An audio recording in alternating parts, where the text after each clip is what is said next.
We're back to Neil Haley's show. And you know what? When you talk about my guest today, talk about how important to prepare for retirement. And it's such an important thing. And you should start thinking about it today. You shouldn't be thinking about it at 60 when there's a year to go or different things. Start thinking about it in your 50s, maybe even your 40s. My guest today is going to teach us how to retire and not die. And that's the title of his book, Gary Sirak. Gary, thanks for stopping by. And I'm excited to talk to you today about this book because ultimately, at the end of the day, if people are not preparing for when they're ready to finally hang up their boots or their gloves or their teaching and leave, it's over, right? In a lot of ways, meaning they're really not preparing for there's a lot more time in their life to live than just their career. Oh, totally. And Neil, you hit it 100% on the head. They don't seem to think there's anything important except money. And that is about that important. And then it's not that important because then it's the rest of their life. And they keep thinking the money's the big deal, but it isn't. It's how do you spend 7 days a week for the next 25 years of your life? And virtually no one thinks about that until they get there and they say, oh my God, what do I do now? And Gary, what I like about what you do and your model, because I know you so well working with you and learning more about reading your book and understanding things, is the fact is you take this same mindset today, even before you'll fully retire, that you look at those experiences, you look at those special moments, and you understand that money is important, but it's not the most important thing in your life.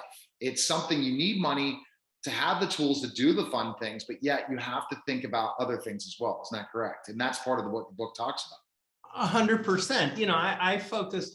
It's funny, Neil, I have this thing called a wish list, which is comparable to the bucket list from the movie with Morgan Freeman and Jack Nicholson. And I like wish lists because wish is positive, bucket not so positive. But anyway, I've been writing things on my wish list for probably 25, 30 years. I wish I did this, wish I would do that. Too busy working to do those.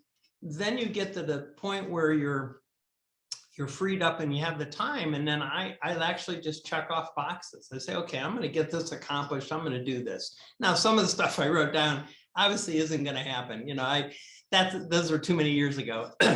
Yeah, idle dreams, but not reality today. But having the money to do things is important, but doing the things is probably more important. I mean, you got to have both. But if someone said, what's the most important thing about retirement? I said, figuring out your plan. Figuring out your plan. And see, this is what your expertise is planning for people's retirements. And that's where you learned a lot why you wrote this book, right? Because you saw the experiences talking to your clients, your father talking to clients, and learned exactly what people are lacking when you meet with them on a daily basis, that they're not looking at they're looking at how much money I'm going to have saved, not my plans. Totally. And so, Neil, one of the big things that I get into is purpose and passion. You know, the title of the book, The 3 Ps That Will Keep You Young: Purpose, Passion, and a Plan. And when I ask people about their purpose, you know, they're kind of confused. And then I talk to them about their passion and they're equally confused, and they almost never have a plan. So when we start talking about retirement, they come in, they want to talk money. I said, that's great. Let's talk money. But before we get into the money too deep, let's talk about, tell me what your first day of retirement looks like, your first week, your first month, your first year. And it's almost always deer in headlight look. I mean, they don't have an answer, Neil. Now, that's not 100%, but it's probably 95%. Yeah, that's so true, because what it does is that they're thinking about, they have some sort of plan. They want to do stuff. Oh yeah, I'll spend time with my grandkids, right? Or I'll do this, I'll do that, but it's not laid out. In your book, you teach that it needs to be laid out. You have to have that plan. And what age do you think that plan should start? My sense is I've been creating my plan for 30 years. I mean, really, and part of it is what I'm doing right now. I like writing books. I was an English major, you know, closet English major, went to Miami University in Oxford, Ohio. And I always thought writing would be fun. I never thought I would really write books. I've written 3. I kind of have the 4th one brewing in my head. We'll see. But But the whole idea of writing books and expressing myself is part of my pre-retirement plan, post-retirement plan. I fully intend to keep doing this, Neil. It's enjoyable, and I feel like I'm helping people, reaching people. So yeah, I think you start whenever something really strikes you and say, whoa, that's something that I'm passionate about. That's something that I really want to do. And that's what you see. You see that people care about when you provide great information. You see it on your social media platforms, especially Facebook and your Facebook group community, that people are intrigued on what you're doing. They're intrigued how you're living the life you live. And you're not living the extravagant where you have the 7 sports cars or different things. You're enjoying life. And in the book, it talks about that. Enjoy life. Don't just be, in this miserable mood that, okay, I'm waiting till I'm going to die. You got to live life and thrive. And that's part of, I see maybe down the line for you, that motivational next step, because you can motivate people not just for retirement, but for life in general at any age. Well, and I feel like I've been blessed, Neil, is a way to put it, because I've been able to experience so many other things in the world with my clients. I've been able to kind of live through them in their own way. And I see their experiences, the ones that work, the ones that don't work, the ones that have no plan, and the train wreck that becomes, and the ones who have a plan. And it becomes pretty obvious that if you do this properly, you can have a great retirement. I mean, we were talking yesterday, my nephew and I, Jeff, and he works with me, and we were talking about experiences and how important experiences are compared to how important money is. And we both said, when it gets to the final straw, whenever that is, the experiences are going to be way more important than how much you got in your bank. Exactly. Because that's something you get to live with and do. And so, I had a friend of mine, he's taking his 99-year-old dad to Greece for his last trip. And he said, Gary, I'm going over there. And John said, I'm leaving in about a week, and my dad really wants to go see family. And he said, it's going to be his last trip. He said, he's got prostate cancer, all kinds of stuff, and he's 99. And I said, so he said, Gary, the experience of this will be so cool, because he's going to be saying goodbye to all his family. And I got to be there and kind of absorb all that. See, that's the experiences. That's what comes with planning. And you talked about part of the 3 P's is planning. It's hard, Gary, for people to plan. They're living for today, or they're focusing on the past. How can we plan for today and tomorrow in the best way? I remember part of your book, you talked about it, but giving right off the cuff, how can we plan for today and plan for tomorrow at the same time? Well, it kind of goes back to that whole wish list thing. I wish what I was doing this, but I'm working. And really it starts there. And it's, what do you wish you were doing? What would have an impact on you? What would be something that you just really want to experience? And I've had so many of them in the last year. I had wanted to go to Savannah and Charleston for so long, I can't tell you. And finally, Breeze Airways had this special price. And I said, well, that's crazy. Let's just do that. It was like $100 or something. So we flew in and spent a whole week doing something I've wanted to do for like 20 years. And it wasn't expensive. We stayed in a nice place. It wasn't the Ritz, but it was cool. And more importantly, I got to do all this great historical sightseeing that I really like to do. To me, and that was on my list 20 years ago. So I look and I say, okay, there's a rock band that I like. And I will tell you, a few years ago, the Talking Heads, David Byrne, he was doing a show, and it was American Utopia. And we saw it in Cleveland, and it was a great show. It was incredible, actually. And I told Linda, I said, I'd like to see that show again. And she said, okay. So we went and checked out everything. The only one that was reasonable was in Broadway in New York City. So we flew in to New York for a weekend, went to that show and saw it again. And it was as good as the first time. And I walked out there and said, that was a really great experience. So it wasn't expensive. It was just something that I really wanted to do. I think those are the things, Neil. You look for stuff that really is important to you. If it's hiking a mountain or traveling to California, whatever it is, it doesn't matter. So why do we forget about that once we get a job and have a family?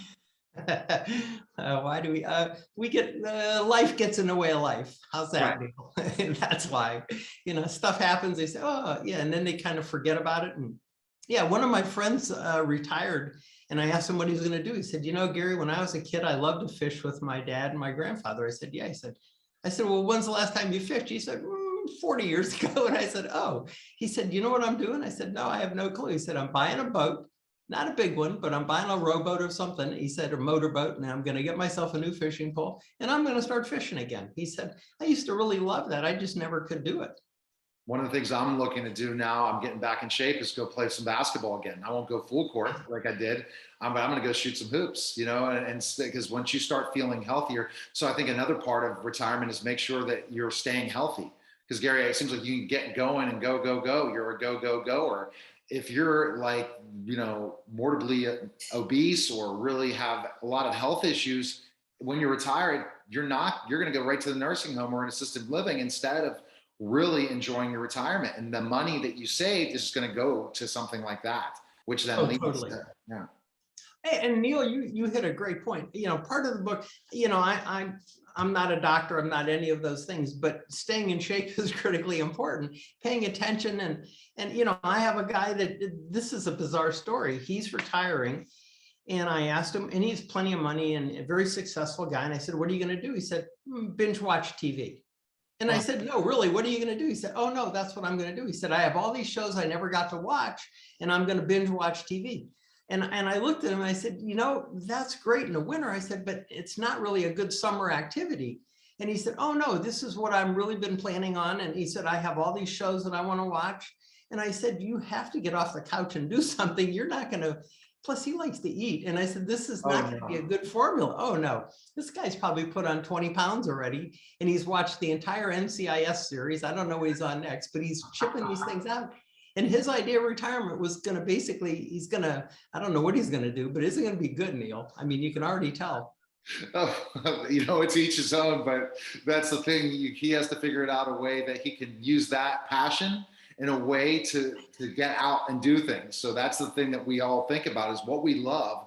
We can create that in writing a book. Then he goes out and does book tours, just writing about binge watching TV, streaming channels. There's so many things we can create a product to do, enjoy our lives, and do stuff that we love about sports. My gosh, traveling, and I know you're a huge sports fan, going to all the ballparks or, going to football games, those experiences are ones you'll never forget. And if people missed out on it, there's a guy I talked to, a colleague of mine, he literally told me, Gary, and this is really sad. Once I started my business, I stopped going to football games. The last time I've gone to football games, this is my set in the 1970s. They were so focused on their business. That's sad, because I in the last 10 months have been really busy with things, and I didn't get to watch as many Steeler games as I did last year. And I'm like, okay, I have to make it a point to start watching the Steelers again. And so and then going to these events and going to these things. COVID really hurt us, and with putting more packed pounds on. It's like now the focus is, people that read your book, is say, okay, what I lost in COVID, not being able to see people, I need to really get back to doing those things. And it's huge. Well, it's funny. I'm a concert guy. If you gave me a choice of anything I would enjoy, it would be the Cleveland Indians / Guardians, or going to concerts. Those are the two things I really like to do. And both of them got hammered because of the virus. And now music's really coming back, and we've been seeing shows. We started ramping that up, and we have one next week we're going to go to, and one the week after. And, I've been picking my spots, but we're going to catch probably 4 or 5 bands before the summer's over. And I'm excited about that, because that's something that I just thoroughly enjoy. I can just sit down, listen to music, and I go somewhere in my brain, and it's a great place I go. Okay, so for people, I love the part in your book about wish list. Okay, and I'm gonna make it a point that I'm gonna write down a wish list for myself of things I want to experience and do different things. One thing is, I want to cover the Super Bowl. I definitely want to cover the Super Bowl with my media, the Neil Haley Show. Again, the number 12 celebrity podcast in the world, according to FeedSpot. We have 150 stations syndicated. A lot of this stuff was more of not a business idea. It was something I was passionate about and loved, and I made it into a business. So what I would say to you is, what would be your recommendation for somebody who wanted to create a wish list today? Because I think people listening in their 30s, their 20s, their 40s, they need to do this. Millennials are really big about experiences. So we're going to have a lot more that are going for retirement at one point, Gary, that are going to really understand you more, because that is the new generation. It's all about experiences. It's about how they experience things. It's not about just doing it. Oh, So absolutely. what wish list would you recommend people to how to get started today on the wish list? Well, I'll give you something I did and added to mine yesterday. I was looking at something and I said, okay, I've always wanted to see the zombies. And they've been around and I just never made an effort to go see them. They're as old as I am, but they're a really good band. They're a Hall of Fame band.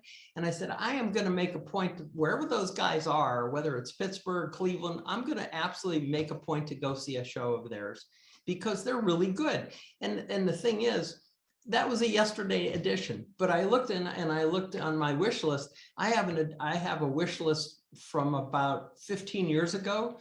There's a golf course out in Oregon called Bandon Dunes. That's an amazing golf course. One of the most pretty places I've ever been. And I told my wife about it. I said, listen, the golf was brutal, but the course was incredible. The scenery is incredible. I said, one of these days we will go to Bandon Dunes and play golf. Haven't done that yet, but I looked at that and I said, that was 15 years ago. I have another one. I've never been on a private yacht. I don't know anyone that owns a private yacht, but one of these days I want to meet someone and go on their private yacht and just say, oh, this is cool, because it was on my list. So, it's just stuff like that, Neil, and things that just, I have this deal. I want to go to the Canadian capitals. I've never been to Montreal. Now, Canada right now is not a good place to go, but eventually it will be. And when it is, I'm heading there. So I just tell people, write down anything that pops in your brain. Nothing is off the charts. Nothing's off the table until you get there. And then you may say, yeah, I don't want to do an African safari. I'm too old to do that. Or maybe you're not, and you just go do it. Those are the things I try and do. I try and encourage people, just write everything down because no one's going to grade you. There are no grades in this deal. You either write it down or you don't write it down. And if you write it down and cross it out, so what? I think that's great. And as we all know, when we put things on paper, it's more likely to be a reality than if we keep it in our head. Or if we put it, even when we type it up, you need to put it down in a notebook. Is your wish list a notebook, Gary, or is it typed up? It's actually a wish list notebook. Yeah. And it's so funny because I just converted. I had one online and I like paper better than online. So I'm just in the process of converting, crossing things out and starting a new one. So it's kind of funny when you look at my wish list, Neil. It is a mess, but it's kind of cool. And I have it in my brain what works. So Yeah, so people that are definitely following him on social media, that's something to ask is what would you wish to do? What was the biggest thing that you'd like to wish for? And that's something that you talk about in your community, is because really, and people can join that Facebook group community of how to retire and not die. And they can check you out and purchase your book where, Gary? Because this is great. This is the conversation on the wish list. Love to have you back to talk more subjects about the book or other things in planning for retirement. But where's the best place we can connect with you? actually, GarySirak.com. If you want to buy a book through there, I'll actually sign it and personalize it for you. Or you certainly can go to Amazon and pick it up there, or any of the bookstores. All of them have the ability to order the book, and they do. So it's been very successful so far, Neil. Well, you are making me motivated. I am going to take 15 minutes to start writing down a wish list of places I want to cover. And that's the Super Bowl will be one, the NBA Finals will be another, all these different ones, and then make it a point to go out and reach out. And then what celebrities I want to interview next. I interview major celebrities, as I know, because I'm very well known as a celebrity, but a podcaster. Who is the next one? If you had a wish list of a celebrity you'd interview, Gary, who would it be? Wow. I think Malcolm Gladwell's amazing. He's a writer and he is just a phenomenal journalist. And I love listening to him. I love reading his books. It would be fun just to talk to that man because he's so good at what he does and he gets into things and he does great detail stories. So I like him. I think Clive, I'm going to say the Jack Reacher author, Lee Child. Mm-hmm. Be fascinating to talk to him, how he comes up with his stories. I mean, I go right to those author guys because I just am. John Grisham, what an ability. J.K. Rowling. I mean, all these people had such amazing imaginations. I would love to tap into how they actually do what they do. It's amazing. That's what the stories I get to just interview people, even like yourself, or major celebrities that literally I get the opportunity to learn something every day. And that's part of what I'll continue to do this when I retire, whenever that will be. But I am, through Gary's help and learning from reading his book, I know, guys, trust me, it's going to hit you before you know it, especially if you're sitting here listening to this or watching this, and trust me, pick up Gary's book today and create that wish list today. So I appreciate you stopping by, Gary. I appreciate it. Neil, pleasure. All right. Great to see you again. Take care. Yes. You're listening and watching the Neil Haley Show, and we'll be back in just a moment.